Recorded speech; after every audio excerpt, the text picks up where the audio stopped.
warahmatullahi wabarakatuh. Alhamdulillahirabbil alamin wa bihi nasta'inu ala umuri dunya waddin. Wassalatu wassalamu ala sayyidina wa maulana Muhammadin wa ala alihi wa ashabihi ajma'in, amma ba'd. Hadirin sekalian yang senantiasa kami banggakan, alhamdulillah pada kesempatan hari ini kita masih diberikan kesehatan oleh Allah, kenikmatan oleh Allah untuk terus berthalabul ilmi dalam perkuliahan pendidikan agama Islam 1. Semoga kehadiran kita semua di sini selalu dicatat oleh Allah sebagai amal hasanah, dan segala usaha kita dan apa yang kita pelajari semoga menjadi ilmu yang manfaat dan barokah fi dini wa dunya wal akhirah. Oleh karena itu, marilah kita awali kajian pada hari ini dengan membaca suratul Fatihah bersama-sama. Pertama kita hadiahkan kepada junjungan kita Nabi Agung Muhammad sallallahu alaihi wasallam, yang kedua kali wa ala alihi wa ashabi wa dzurriyyatihi. Pada yang selanjutnya kita hadiahkan kepada ayah ibunda kita, yang ketiga kalinya hadiahkan kepada guru-guru kita yang telah mendahului kita dan maupun yang masih hidup di dunia ini. Semoga yang masih hidup selalu diberikan umur panjang dan kesehatan, amin Allahumma amin. Ala hadiniyah wa ala kulli niyatin sholihah syai'ulilailahum walahumul fatihah. A'udzu billahi minasyaitonir rajim. Bismillahirrahmanirrahim. Alhamdulillahirabbil alamin. Arrahmanirrahim. Maliki yaumiddin. Iyyaka na'budu wa iyyaka nasta'in. Ihdinas siratal mustaqim. Shiratal ladzina an'amta 'alaihim ghairil maghdubi 'alaihim waladdallin. Amin. Baik, adik-adik sekalian, para mahasiswa Unisula dan pada pemirsa yang telah menyaksikan rekaman ini, pada kesempatan kali ini kita akan memperbincangkan iman kepada qada dan qadar. Ini memang suatu permasalahan yang sangat pelik sekali, namun kita sebagai orang Islam wajib mengimani, wajib melaksanakan, karena iman kepada qada dan qadar ini merupakan salah satu rukun iman yang harus kita laksanakan sehingga iman kita betul-betul sempurna karena telah memenuhi rukunnya. Di dalam hadis Rasulullah SAW bersabda, di antara rukun iman itu adalah iman kepada qada dan qadar. Ketika Rasulullah ditanya, akhbirni anil imani, ang tu'mina billahi wa malaikatihi wa kutubihi wa rusulihi wa bil yaumil akhiri wa ang tu'mina bil qadari khairihi wa syarihi. Iman itu adalah ketika percaya adanya Allah, percaya adanya malaikat, percaya adanya kitab, percaya adanya Rasul, percaya adanya hari akhir, dan percaya adanya takdir Allah, qada dan qadar, baik yang menyenangkan maupun yang tidak menyenangkan. Nah, ini adalah rukun iman yang terakhir.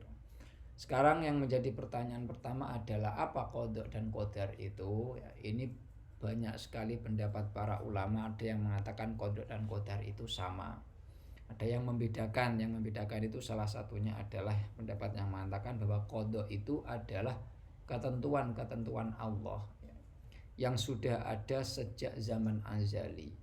Apa zaman azali itu? Zaman dimana tidak ada permulaan, zaman yang terdahulu dimana segala sesuatu itu belum diciptakan Allah, itu azali.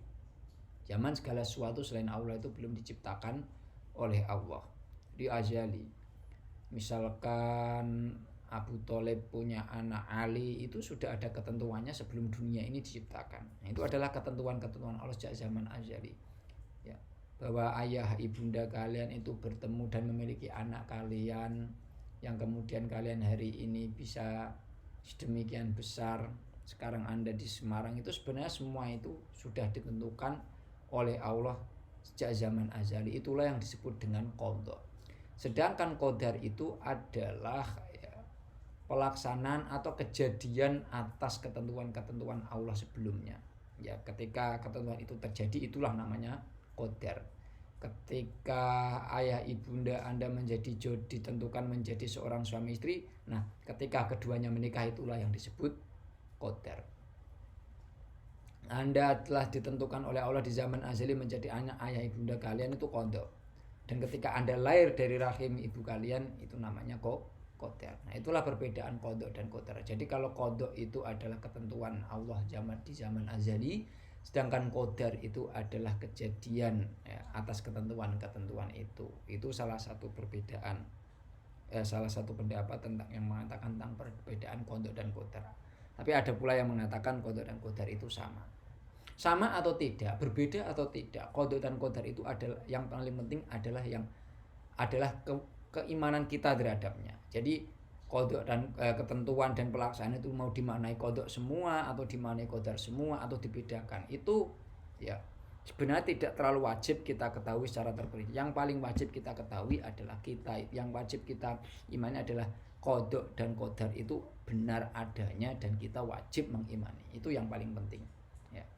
Maka ya, iman kepada qada dan qadar adalah meyakini bahwa segala perbuatan hamba adalah iradah dan takdir Allah di zaman azali dan atas sepengetahuannya sebelum terjadi pada waktunya. Jadi kejadian-kejadian yang ada di muka bumi ini itu sudah diketahui Allah sebelumnya. Bahwa ayah ibunda kalian akan ketemu dengan ayah anda akan ketemu dengan ibu saudara, kemudian melahirkan, itu Allah sudah mengetahuinya sejak zaman azali. Jadi iman kepada qada dan qadar adalah meyakini bahwa segala perbuatan hamba adalah iradah dan takdir Allah di zaman azali dan atas pengetahuannya. Kemudian ya, ini adalah dalilnya, inna kulla syai'in khalaqnahu biqadar. Jadi segala sesuatu ya, inna sesungguhnya kita semua, ini kulla syai'in atas segala sesuatu, khalaqna ya, itu kita sudah menciptakan segala sesuatu itu biqadar dengan ketentuan-ketentuan ya. Jadi segala sesuatu sudah ditentukan oleh Allah, baik yang baik maupun yang buruk. Ada baik yang baik maupun yang buruk, itu sudah ditentukan oleh Allah. Lalu muncullah pertanyaan ya, kalaulah Allah telah menciptakan dan menentukan segala perbuatan hamba ya, berarti mereka tidak punya pilihan untuk melakukan segala aktivitas, tidak bisa segala sesuatu itu sudah dicatat. Jadi manusia tidak punya pilihan, dan orang yang tidak punya pilihan, orang yang terpaksa melakukan sesuatu tidak bisa dikenai hukum, baik pahala ataupun siksa. Jadi gitu. Kalau Allah itu menciptakan segala sesuatu, baik yang baik maupun yang buruk, maka manusia ini di dunia hanya terpaksa, tidak mampu melaksanakan, tidak memiliki pilihan. Itu berarti dia itu tidak bisa dikenai dosa dan pahala, karena orang yang terpaksa itu tidak bisa dijatuhi hukuman pahala maupun dosa. Nah, ini bagaimana? Jadi salah satu pendapat yang mengatakan, yaitu adalah paham Jabariyah, mengatakan bahwa manusia itu tidak punya daya upaya untuk melakukan sesuatu. Jadi segala sesuatu sudah ditentukan Allah, semua manusia itu tidak punya kekuatan untuk merubahnya. Nah, jadi kalau begitu berarti manusia itu tidak berhak dong diberi pahala dan tidak berhak dong diberi siksa, karena semuanya sudah ditentukan oleh Allah Subhanahu wa taala. Bagaimana Pak kalau ada pertanyaan seperti ini ya? Jadi begini, perbuatan manusia seluruhnya di alam raya ini dibagi menjadi dua ya. Segala perbuatan manusia ini digolongkan menjadi dua. Yang pertama adalah perbuatan ikhtiari. Ikhtiari ini adalah perbuatan yang dilakukan berdasarkan pilihan manusia. Jadi manusia itu punya kehendak. Manusia itu dianugerahi Allah berupa kehendak. Namanya irodatun ya, juz'iyatun. Itu adalah kehendak ya, yang sebagian. Artinya tidak semua. Tidak semua dalam hal itu manusia itu berkehendak. Kalau Allah kan irodatun, irodanya Allah itu kuliyatun. Atas segala sesuatu itu Allah berkehendak. Tetapi kalau manusia itu irodatun juz'iyatun ya, sebagian hal manusia itu diberi kehendak. Maka perbuatan manusia itu sebagian itu adalah ikhtiari. Perbuatannya itu dilakukan berdasarkan pilihan manusia. Contoh, ketika seseorang itu menggerakkan tangannya untuk menulis ya, menggerakkan tangannya untuk menulis, maka dia akan mengatakan ini tulisanku ya, jadi dia punya pilihan untuk menulis. Dia bisa saja tidak menggerakkan tangannya ya. Maka ya, ikhtiari itu adalah perbuatan yang berdasarkan pilihan manusia. Seperti apa lagi contohnya? Makan, minum, ya, terusan berdiri, duduk, kuliah, tidak kuliah. Itu adalah perbuatan manusia yang ikhtiari. Anda bisa memilih. Sekarang Anda bisa memilih makan atau tidak. Anda bisa memilih setelah makan minum atau tidak. Anda bisa memilih minuman apa yang Anda sukai. Seperti Anda kuliah, ya, Anda bisa memilih kuliah di mana. Anda bisa memilih kuliah atau tidak. Itu adalah ikhtiari. Jadi sebagian perbuatan manusia itu ikhtiari, berdasarkan pilihan. Yang kedua adalah perbuatan yang ittitori. Ya, ittitori. Ini lawannya ikhtiyari. Kalau itu teori adalah perbuatan manusia yang harus dialami. Perbuatan yang manusia harus mengalami tanpa bisa memilih. Contoh jatuh dari sepeda. Ya, contoh dipukul orang.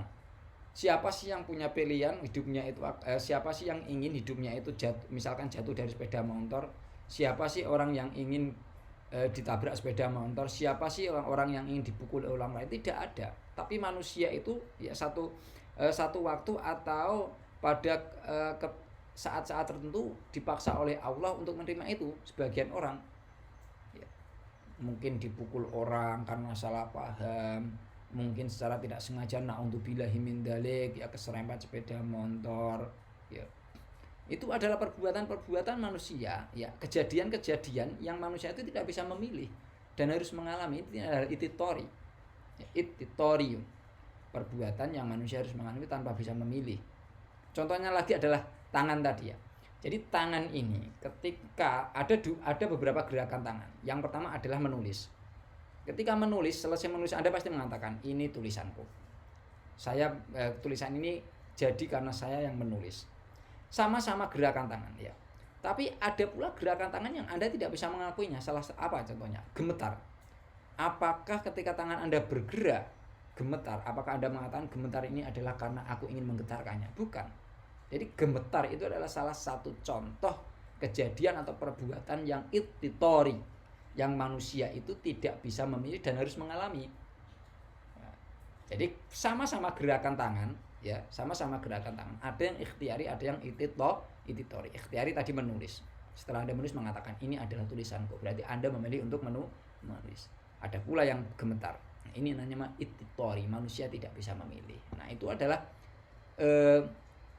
anugerah yang diberikan, perbuatan manusia. Ini mohon maaf tulisannya tadi ketika saya ketika tidak saya slogan ini tidak saya slogan itu bisa menyambung, tapi ketika saya slogan tidak bisa menyambung. Ini aslinya fa dan ainnya menyambung, ain dan alifnya menyambung pula. Nah, itu ya, itu adalah perbuatan manusia. Ada dua, ikhtiari dan ititori. Ikhtiari adalah perbuatan kejadian yang manusia itu bisa memilih. Ititori adalah perbuatan atau kejadian yang manusia itu tidak bisa memilih ya. Jadi tadi bisa ditanyakan apakah jika manusia itu sudah ditentukan oleh Allah bagaimana, apakah dapat hukuman atau tidak. Nah, ini tergantung ya, tergantung perbuatan apa dulu. Kalau perbuatan ikhtiari ya, itu manusia ya diberikan konsekuensi. Ketika dia memilih perbuatan buruk atau perbuatan jahat, maka dia akan dikenai dosa dan akan disiksa. Jika manusia memilih perbuatan yang baik, maka manusia akan diberi pahala. Konsekuensinya adalah pahala. Tapi kalau ititori itu memang tidak ada konsekuensinya. Seperti Anda jatuh dari sepeda motor. Seperti Anda naudzubillah min dzalik, seperti orang jatuh sepeda motor, seperti orang ya gemetar. Ya, ini tidak bisa manusia menolaknya dan memang harus tidak bisa ditolak oleh manusia. Ini namanya ititori dan ini tidak ada konsekuensi pahala ataupun siksa. Nah, begitu ya. Kemudian ada pertanyaan lagi, ketika seseorang memukul orang lain atau perbuatan jahat lainnya, apakah akan dimaafkan karena semua itu takdir? Nah, ini ya, karena itu takdir. Apakah karena itu takdir kemudian diampuni? Ya, gini ya. Tadi selain manusia itu perbuatan manusia ada dua, ikhtiari dan ititori, ya. Ada juga bahwa Allah itu memberikan anugerah manusia berupa akal dan kehendak. Manusia diberikan akal ya untuk mengetahui, salah satunya adalah untuk menggali pengetahuan mana yang baik dan mana yang buruk. Ketika manusia itu sudah mengetahui mana yang baik dan mana yang buruk, manusia itu diberikan kebebasan oleh Allah, kehendak untuk memilih. Kalian memilih yang mana? Tapi pilihan itu sekali lagi adalah irodatun juz'iyatun, tidak semua itu bisa dipilih karena ada yang ititori tadi. Maka ketika manusia itu sudah tahu yang baik dan mana yang buruk, ini jahat, ini baik, kalian diberi kehendak untuk memilih. Ketika kalian itu memilih kehendak baik, maka kalian akan diberi pahala. Apabila kalian berkehendak buruk, maka kalian akan diberikan siksa. Ketika kalian mendolimi manusia, itu kira-kira ya, ketika kalian memukul orang lain, Mendolimi orang lain dengan cara memukul, Anda memilih, sebenarnya Anda itu punya pilihan memukul dan tidak. Kalau Anda memilih memukul, berarti Anda memilih perbuatan yang jahat, maka Anda akan dikenai siksa, Anda bersalah. Tapi kalau Anda tidak memukul orang lain, Anda lebih memaafkan, berarti Anda itu memilih kehendak untuk berbuat baik, yaitu memaafkan, dan Anda akan diberikan pahala. Nah, jadi begitu ya. Jadi ketika ditanya kenapa kalau semua diciptakan oleh Allah itu, Allah tidak menciptakan semua manusia berbuat baik, sekali lagi bahwa ya, Allah menciptakan manusia untuk hidup di dunia ini diberikan dua kejadian, dua perbuatan ya, ikhtiari dan ittitori. Yang ikhtiari manusia bisa memilih, silahkan pilih yang baik dan yang buruk ya. Yaitu ada hal yang baik dan buruk, silahkan pilih yang baik, tinggalkan yang buruk. Kalau ikhtiari memang manusia tidak bisa menolak, dan itu manusia tidak dikenai hukum. Nah begitu ya. Nah, ya, manusia itu diberi akal dan diberi apa tadi? Kehendak. Inna hadainahu sabila imma syakiran wa imma kafuran. Sekali lagi ya, manusia itu seluruhnya itu diberikan hidayah Allah berupa ya, salah satunya berupa akal dan kehendak. Tapi tidak semua manusia itu syukur, dan tidak ada kalanya manusia itu syukur, ada kalanya manusia itu kufur ya. Imma syakiran imma kafuron. Kalau mereka syukur akan menggunakan akal dan kehendaknya untuk memilih perbuatan yang baik dan melaksanakan perbuatan yang baik. Tapi kalau manusia itu mengkufuri, mengingkari nikmat Allah berupa akal dan kehendak, maka dia akan memilih perbuatan yang buruk. Naudzubillah min dzalik. Semoga semua kita semua ini dijadikan oleh Allah menjadi makhluknya atau hambanya yang bersyukur. Amin Allahumma amin. Nah gitu. Jadi tidak ada manusia ini terpaksa seluruhnya, tidak ya. Tidak terpaksa seluruhnya. Manusia itu diberikan anugerah oleh manusia itu ya, diberikan dua jenis kegiatan atau kejadian, ikhtiari dan ititori. Ada yang bisa dipilih dan ada yang tidak. Yang tidak ini tidak ada konsekuensinya, pahala dan dosa. Yang ikhtiar ini ada, silakan dipilih sendiri ya. Sedangkan Allah tidak pernah memaksa hambanya untuk berbuat buruk ya. Karena di dalam Al-Qur'an di surat ini Az-Zalzalah, di surat Ali Imran ayat 182 disebutkan wa anallahu la sabidul lil abid. Allah itu tidak pernah mendolimi hambanya. Allah itu tidak pernah memaksa hambanya untuk berbuat jahat. Wa anallahu la sabidul lil abid. Ketika kalian dihadapkan pada perbuatan buruk, Anda diberikan kehendak oleh Allah untuk meninggalkannya atau untuk melaksanakannya. Ya begitu. Jadi itu adalah sedikit tentang diskusi kita atau materi kita tentang qada dan qadar. Semoga bermanfaat. Apabila ada kurang lebihnya mohon maaf. Wallahul muwaffiq ila aqwamit thoriq. Assalamualaikum warahmatullahi wabarakatuh.